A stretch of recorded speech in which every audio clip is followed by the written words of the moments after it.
All right, so here's a little trick. It's for prong locations, running prong locations on bezels and otherwise.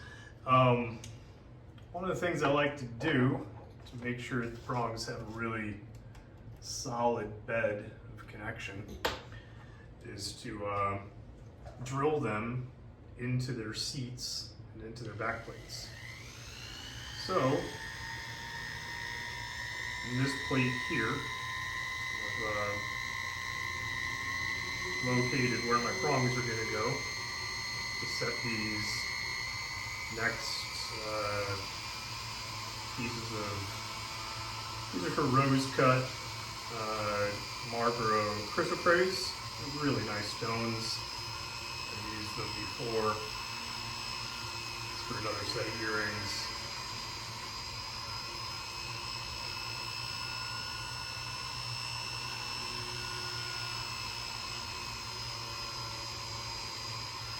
What I did was just bisect out my bezels here, quadrisect them actually, and now I'm using a 1mm ball burr, which is going through 16 gauge wire.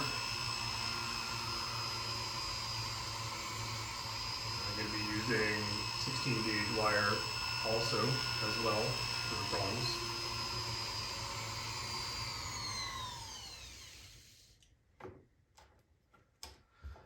Step that up to a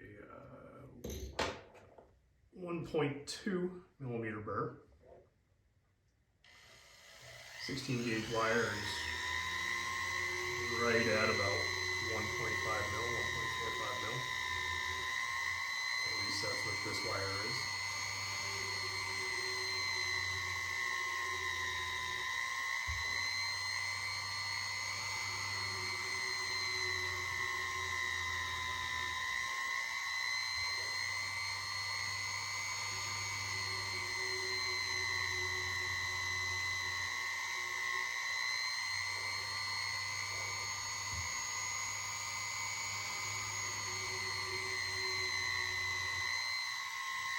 I use Tap Magic for burr life, soldered, etc.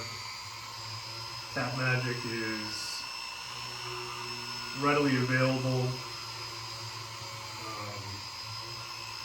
You find it at just about any hardware store, machine shop, solving supply, you name it. There's a lot of jewelry purists that swear I'm only using products like Burr Life and others. Some that swear on spearmint oil for graver slick and stuff like that, but I just use plain old Tap Magic. Go with what you know. It did the trick for me for a lot of years of machining projects, for building industry and metal fabrication. I happen to have a lot of it, so I continue to use it. Now I'm just going right through, plunging right through the back plate with these.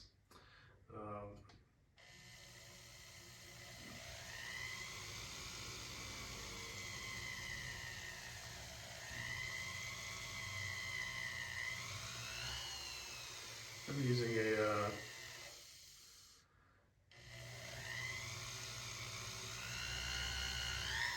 this is about a 1mm, 1.2mm a little bit maybe, 1.1, 1.2, and then I'll enlarge this hole.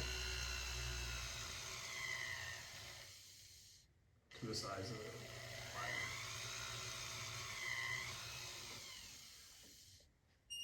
A little bit of tab magic. My backplate here is kind of thick. It's a 16 gauge, so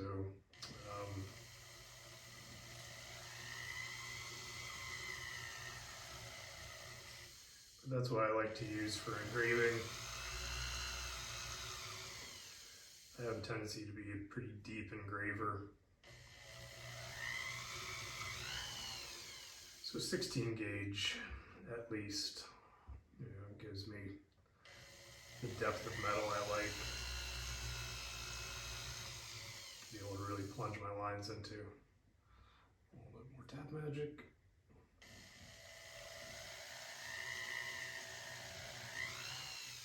Tab magic is a nice clean oil too. I don't pick up a lot of it, but it does. It keeps things pretty cool.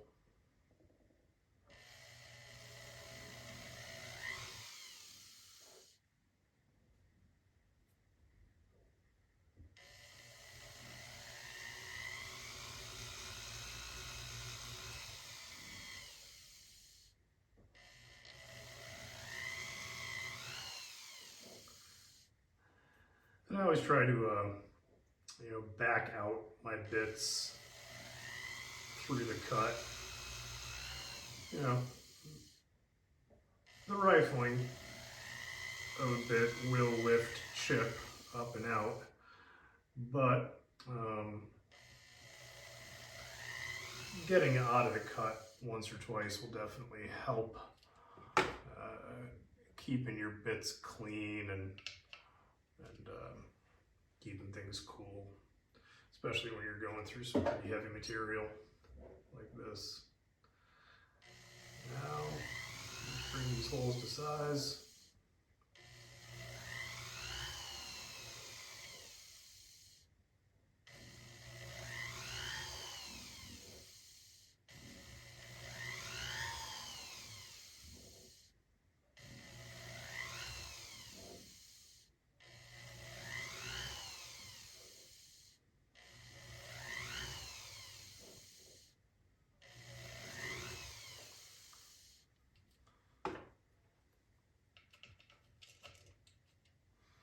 I like to do this, bringing it up with successive bits. Slow and steady wins the race with little tasks like this.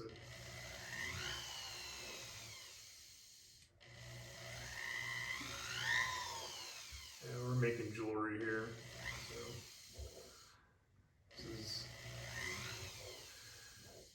this isn't bench work, so speed does not count.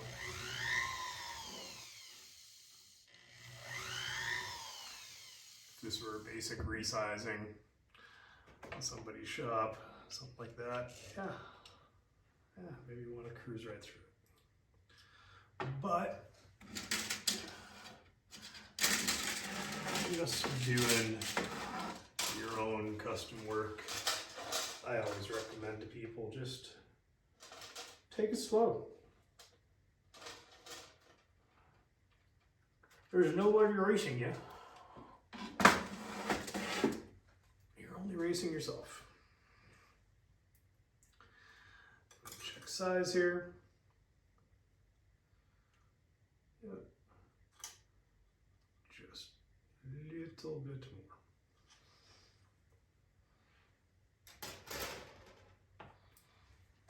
So here's my next successive drill bit. And this should be right on the mark.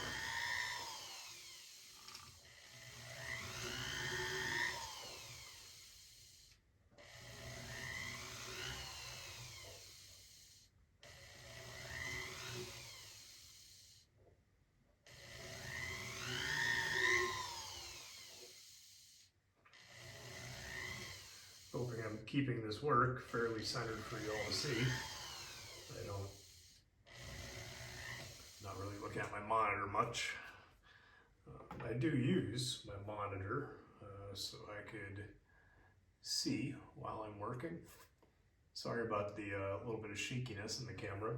You are attached to my riser right now for the Fordham pendant drill. So you're kind of moving around as I'm moving around. I hope that doesn't bother you too much. Eventually I'll figure out a way to get us some better views. I just have to afford some better equipment, that's all. Maybe y'all could help me with that. Buy some of my jewelry. Buy some of my jewelry, and I'll reinvest it right into better viewing equipment so I can show you what I'm doing easier and more often. So let me just gonna run a ball burr through these, and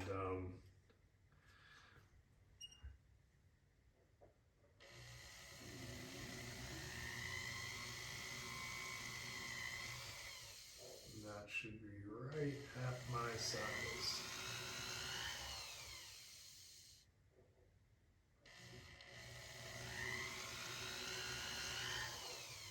You can see on my burr I'm picking up a little bit of thermal lock and drill through. I really don't worry about that. Some people do, and they want to clean things off.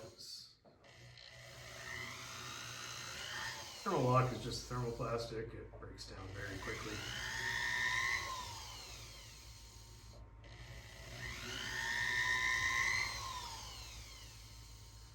So I just work right through it and clean it off my bits once it's reset and hard, just like that.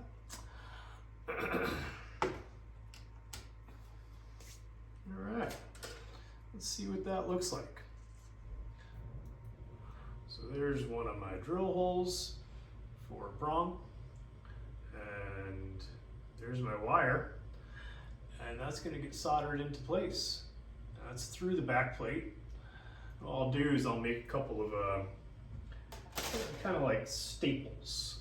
I'll use one piece of wire to fill up 2 holes, and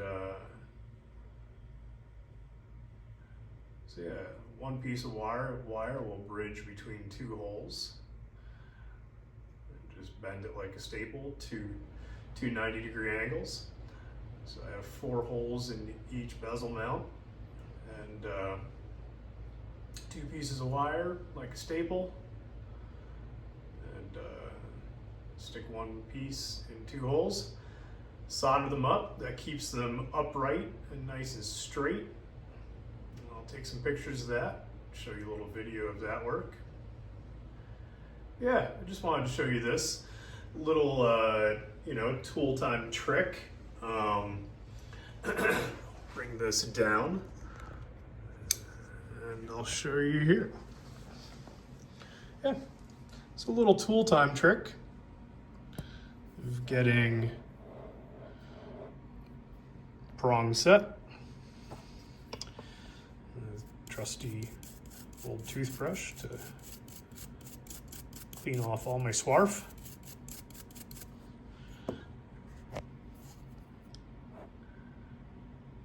And that's how we do it.